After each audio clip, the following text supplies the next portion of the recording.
الله الرحمن الرحيم نحمده ونصلي على رسوله الكريم أما بعد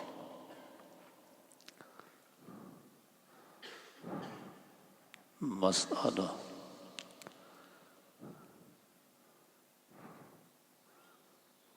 زکوٰۃ ادا کرنے کے لیے کوئی دن یا کوئی مہینہ شرعاً مقرر نہیں ہے،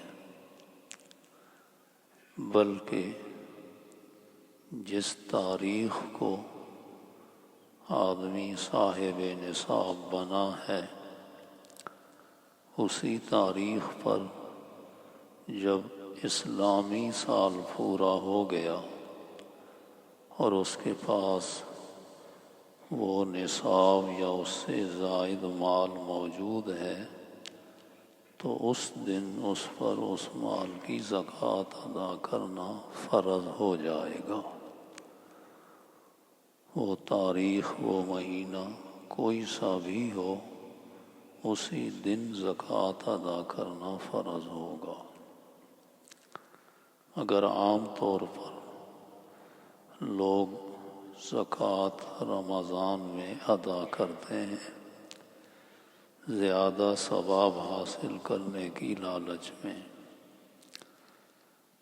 تو اگر سال پورا ہونے سے پہلے بھی زکوٰۃ دے دی جائے تو بھی ادا ہو جاتی ہے، لیکن سال پورا ہو گیا اور زکوٰۃ ادا نہیں کی تو اس طرح کرنا گناہ ہے۔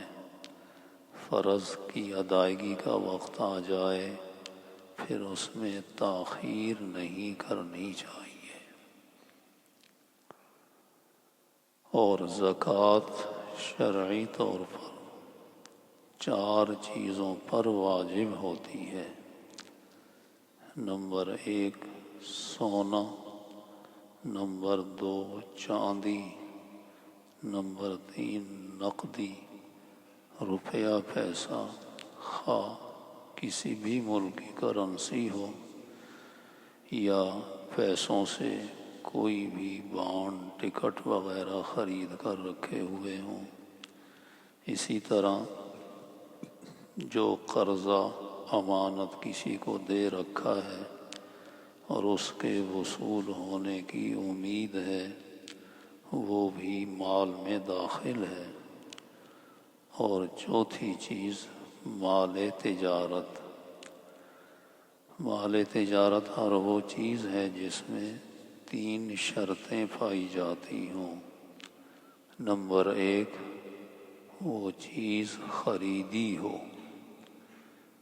نمبر 2 بوقت خرید آگے بیچنے کی نیت ہو، اور نمبر 3 یہی نیت مستقل برقرار بھی رہے تو وہ چیز مال تجارت شمار ہوگی، خواہ وہ کوئی بھی چیز ہو، مکان ہو، پلاٹ ہو، اشیاء ہو، جانور ہو، گاڑی ہو، کوئی بھی چیز ہو جس میں یہ 3 شرطیں پائی جائیں گی وہ مال تجارت ہے۔